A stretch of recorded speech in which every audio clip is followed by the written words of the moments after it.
皆さんこんにちは。私は去年のクリスマスに大阪に行ってまいりましたので、その映像をご覧になりながら MMT 理論やテーマパークについて経営的なお話をお聞きになっていただければ幸いです。 MMT によるフリーランチはもういらないというテーマでお話ししたいと思います。ご覧の映像は関西空港に着いたところから電車に乗って大阪市内のホテルに向かっているところから始まります。映像をご覧になりながらお聞きになっていただければ。さて、今回のお話ですが、 MMT によるフリーランチはもういらないというテーマになります。というのも、長期にわたる現在のような日本経済のインフレ悪化の状態を立て直すためには、 MMT 理論を再検討して企業経営のファンダメンタルズとしての再建を目指す必要があるように思われるからです。長年経営学を学んできた私の立場から考えてみると、日本の国家を一つの企業と考えて経営学の概念を日本の財政に応用する必要があると思います。経営の原則には責任と権限、一致の原則や利益を生み出す競争戦略というものがあります。経営感覚では、経営者というリーダーのもとに企業や国家の利益に向かって経営戦略を作成することに、その企業や国家の繁栄の成否がかかってくるわけなのです。この点について映像をご覧になりながらお聞きになってください。今ご覧になっているのは大阪に滞在したホテルなのですが、これが無人のホテルになっておりまして、あらかじめ予約時のメールで教えてもらったキーナンバーを入れて、部屋に入るというフロントと顔を合わさないで済むというような自動化されたホテルのシステムになっており、到着時のフロントには誰もいない無人のホテルでした。この無人のエントリーシステムは通常のコンドミニアムに自動ロックをかけて、ホテルで運用しているようなもので、与えられた鍵番号を入力してロビーに入ると、そこにあるタブレットで顔認証して部屋番号が表示されるというシステムです。このような方式はこれからの人件費削減の新しいホテルシステムになってくるかもしれませんね。これは経営では人件費を削減できるコストパフォーマンス戦略の一つでもあるわけです。翌日はユニバーサル・スタジオ・ジャパンに家族を連れて行き、まずはユニバーサル・シティの駅でユニバーサル・スタジオ・ジャパンに行くまでの映像です。ユニバーサル・シティの駅で降りると、もうすでに映画のようなテーマパークのエキサイティングの雰囲気が作られており、観光客を集客する店舗がずらりと並んでおりました。私が訪れた時はクリスマスということもあって、ユニバーサル・スタジオに入場する前からかなり混んでおりました。このような映像をご覧になりながら MMT について私なりの考えをお聞きになっていただければ幸いです。さて、経営学の視点で日本国家の財政を考えてみると、これまであまりにも経営を無視した方向に国家の財政が支出されており、それを支え続けてきたのが近代貨幣理論の MMT、 モダンマネタリーセオリー理論だったように思われます。国債を発行して景気を向上させるような MMT 理論では、あくまで国債で使用される資金が民間企業に流れて効果的に使用される場合に当てはまる理論なのですが、実際には消費のみでの使われ方や、日銀が貨幣を印刷して株式投資などを行うのに使われてきており、そのために円通貨の信用が失われてきて、現在の円安につながっているわけなのです。日銀は通常の信用を維持するという重要な役割を忘れて、アベノミクスによる金融緩和を後押しする形で日本経済を立て直そうとしてきたわけです。しかしながら金融だけで経済をコントロールしようとするのには限界があり、金融に対する不信感が高まっている現在では、金融は貨幣の信用を維持して円通貨の信用を守るために、日銀や各国の中央銀行の役割が重要となっているのです。自国通貨を発行した国債を日銀が買い、民間の株を買うことで国債発行の残高に占める日本銀行の保有比率が 50% をも超え、今やほぼ1500兆円にも達した日本の国債は、財政ファイナンスによる、放漫財政が法律でも禁止されているにもかかわらず、それをやり続けてきたことで、もはや自国通貨の信頼を失うこと、つまり円安現象が生じているのです。人類の歴史が金本位制度から管理通貨制度に移行して以来、いかにして自国通貨の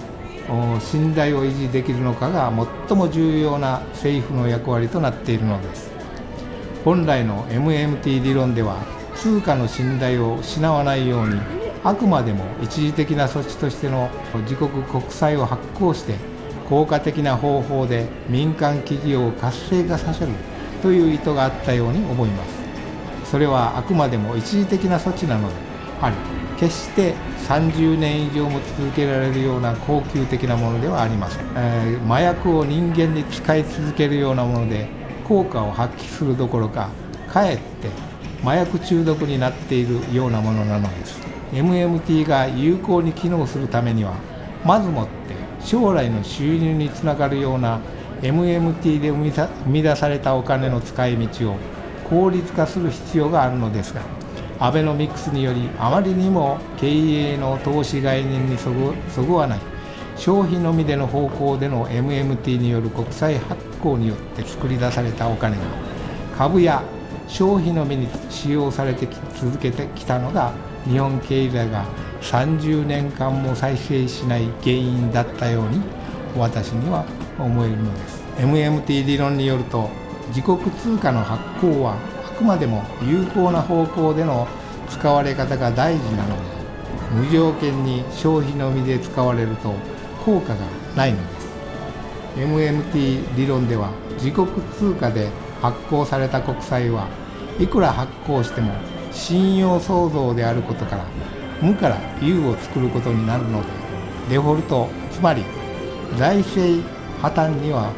ならないものと言われていますが、無から有になるフリーランチなら、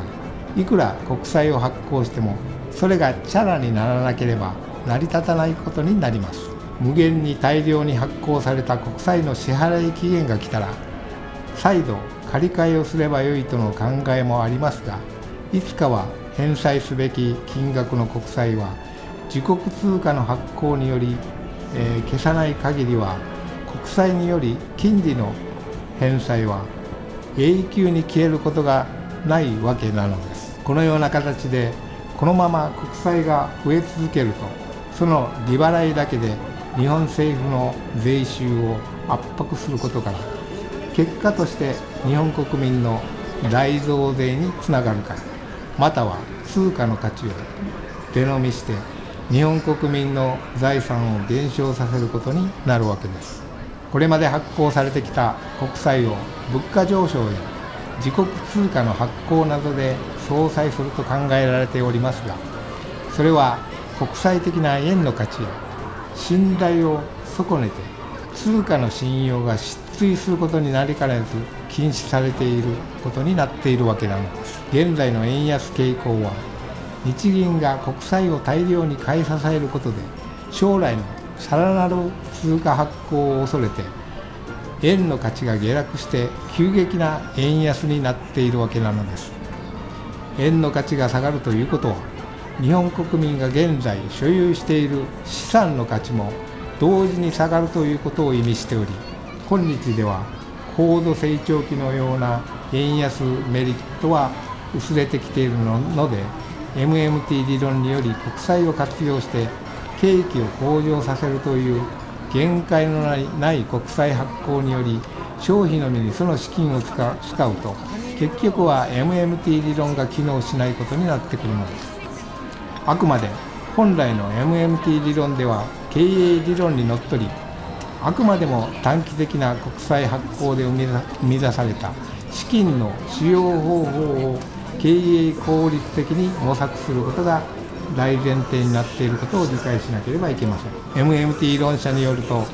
国債は個人の借金なのではなく政府の借金であることから、 MMT 論者は通貨発行権を有する政府がゆくは買い取るか、あるいはインフレによる自然消滅か、または国債の借り換えによりいくらでも無限に発行できるといったフリーランチを信じて疑っていないように思えるのです。 MMT 論理ではむしろ国債は個人にとっては借金などではなく、政府によって民間企業に作られた資金であるとか、あるいは公共施設に投資された公共の財産であるとも考えられているわけです。しかしながら、そもそも金融政策によって景気を向上させようとするのは間違っており、金融政策はあくまでも経済機能のファンダメンタルズとしての企業経営を活性化させる役割を担っており、民間企業を補佐的に支える役割であるべきなのです。確かに MMT 理論により将来収益に有効な企業に投資できれば一時的に機能するわけなのですが、現実的には使いっぱなしの200兆円をも超えるほどのコロナ対策費やゴーストタウン化したオリンピック村などの巨大なゴースト施設に生まれ変わってきており、今や MMT 理論により政府は自らの身を切る経営努力をしなくなっているのです。また現実的に感染防止に結果を出せていない外国製のワクチン購入やその対策費などほぼ270兆円もの巨額な資金が外国の製薬会社などを含めて外国企業に大量の国債で支払われてきてしまっています。あるいは最近の国民への支援金など歯止めの効かない使いっぱなしだけの企業概念で言えば収益につながらないような使い方がなされていることから、景気が向上してこないのは当然の結果でもあるわけなのです。しかも現在話題になっている防衛費の問題においても、現実に感染防止の効果が出ていないワクチン購入費の一部を代用することで可能な限り増税を避けるといった検討をする必要があるように思われます。現在ではウクライナ戦争に端を発して中国による台湾への侵攻への警戒心から日本を防衛するためには、経営的視点による経費のかからない防衛方法を検討する必要があるのです。このような視点から考えますと、例えば増加された防衛費の経費は外国製の兵器だけを購入するだけでなく、むしろ外国企業に税金を垂れ流すよりも税金で還元される自国企業に発注できるようにするために、将来有効となりうる自国兵器につながるような自国製の革新的な技術開発に投資することをも検討しなければなりません。例えば最近消息を絶った自衛隊ヘリの話が全く報道されてきませんが、最新兵器の電磁波によって攻撃されたのではないかとも推測されており、仮にそうだとすると、このような最新兵器を日本独自で開発できるように、これからの防衛予算を適用するべきなのであり、外国製の武器購入にワクチンと同じように膨大な日本国民の血税を使用すべきものではありません。日本国民の税金の使用は国内での使用により日本企業に投資され、その後再度日本企業の税金という形で返ってくる仕組みが大事なのです。戦後の日本経済が飛躍的に復興し、アジアの経済大国にのし上がることができた最大の要因は何といっても、これまで日本が防衛費用を増やさずに日本株式会社と言われるほどの政府と民間企業が団結して企業の技術革新に振り向けてきたことが大きな要因だったということを、ここでは再認識する必要があるのです。経営的に考えると、日本国民の企業に税金を使用すれば、将来その企業は国家に税金を納めることになるので、外国企業に支払うよりも日本の景気高揚につながるというわけなのです。この点では現在は外国製のワクチン購入に大量の国債発行で生み出された税金が外国企業に流れていることから、ワクチンを接種し続けるのであれば、ここでも可能な限り日本国産のワクチンや治療薬の承認を促進する必要があるのではないのでしょうか。現実的な問題として、今までほぼ感染を防ぐことができていないワクチンについて言うならば、現実的にワクチンを何度も打っても感染は収まってきていないので、そういうものに大量の税金を費やしていくよりも、自国製のワクチンや治療薬の製造に税金を使ってほしいものですね。そもそも1年という短期間で緊急承認されたものは、まだ安全性が十分に確保されていないので、国民の税金で購入し、半ば強制的に実施するべきものではなく、健康保険で自発的に打たせるべきものなのです。仮に副作用が起こったら、保険で自己責任で治療するようにすれば、国民の税金が副作用の保障に無駄遣いされることもなかったのです。ワクチンの国内製造に関しては、アメリカが主張しているように、多少なりとも安全性に目をつぶって緊急特例承認をすればすぐにできるのではないのでしょうか。この点では政府が現在実施している安全性を犠牲にしてまでも半ば強制化してくるべきものではなく、多少なりとも安全性が不安なものは国民自らがその安全性を認識して自主的にお金を払って行うべきものなのです。実際にもワクチンの副作用による要因として超過死亡が考えられています。アメリカではワクチンにたとえ少しぐらいの危険性が潜んでいたとしても、通常の臨床検査をパスして感染を防ぐために緊急特例承認をしてきているわけですね。でしたら日本も賠償問題などを国が引き受ければ、日本製のワクチンや治療薬の生産販売ができるのではないのでしょうか。これからも国民の税金でワクチンを無料で接種し続けるのであれば、日本国産のワクチンを承認して継続するべきなのです。この点では三菱重工が日本製の旅客機の製造を目指していたにもかかわらず失敗したことと同じことです。民間企業に任せるだけではなく、政府が音頭を取って日本国内での使用を承認するか、あるいは外国との政府間交渉を外務省などを通して行うことが国益上非常に重要だったのです。また防衛費についても経営的に考えると、これからの中国の台湾侵攻に備えて防衛費に43兆円ほども支出するというのであれば、その前に日本企業が開発できるような兵器を優先するか、あるいは国産の兵器製造の開発や研究費に投資して将来の日本製の兵器を作れるような状況を作るようにした方が経営的には効率的な戦略となるというわけなのです。これには多少の批判が出てくるのかもしれませんが、日本には数多くの原子力発電所が存在しており、そこから発生する産業廃棄物の処理に困っているわけですから、現在は廃棄するところがない状態です。しかも中国の台湾侵攻による戦争が起こり、戦争にも巻き込まれると真っ先に日本の原子力発電所が狙われることとなり、大変危険なことなのです。これらの核廃棄物を収集して核爆弾とまではいかなくてもダーティーボムみたいなのを作って備蓄しておけば、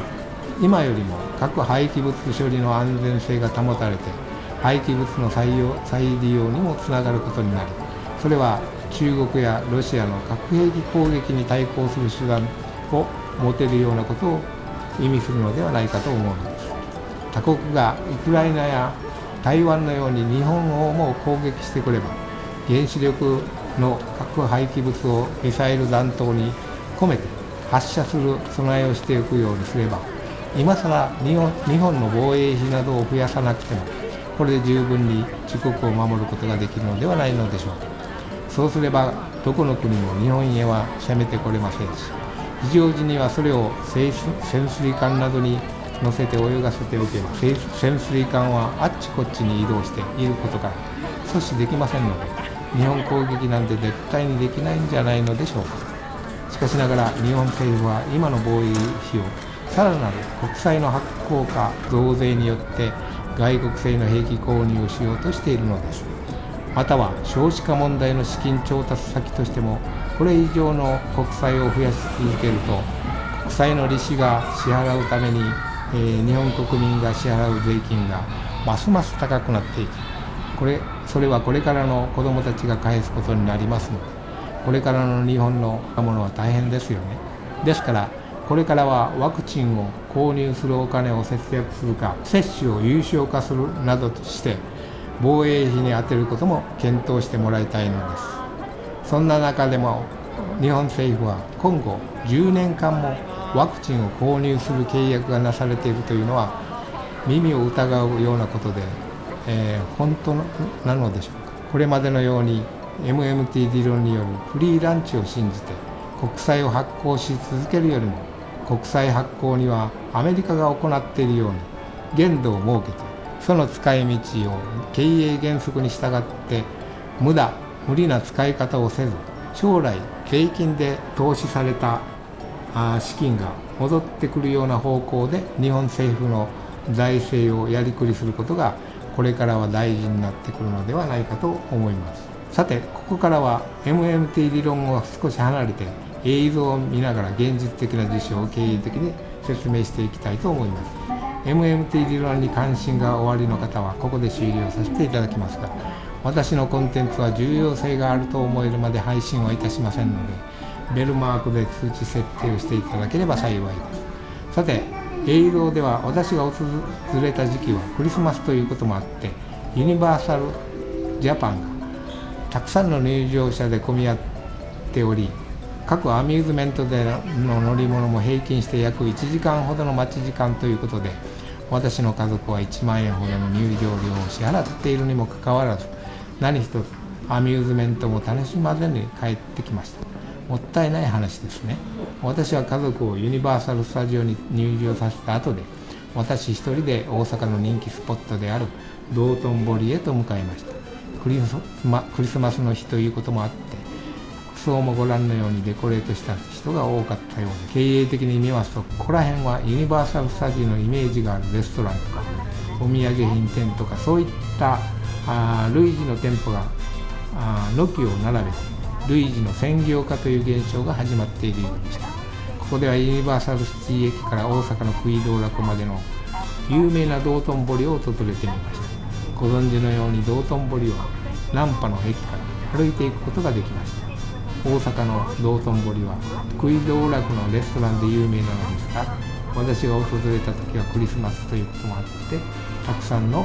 人が各レストランに並んでおりました。これが写真を撮ったら大阪の道頓堀に行きましたよっていうことなんですね。皆さんこのグリコマークを拝見して万歳をしながら写真を撮るということをやってました。デザートが出た後とかね、寿司だったら寿司というような役割分担っていうか、産業の集中化現象ですよね。そこから経営の専業化現象ですか。だから同じ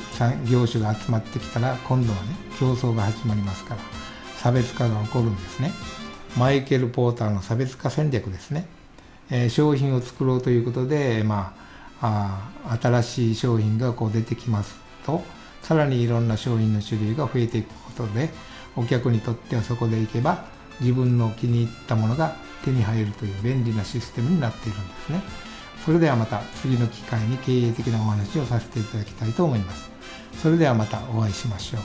See you again.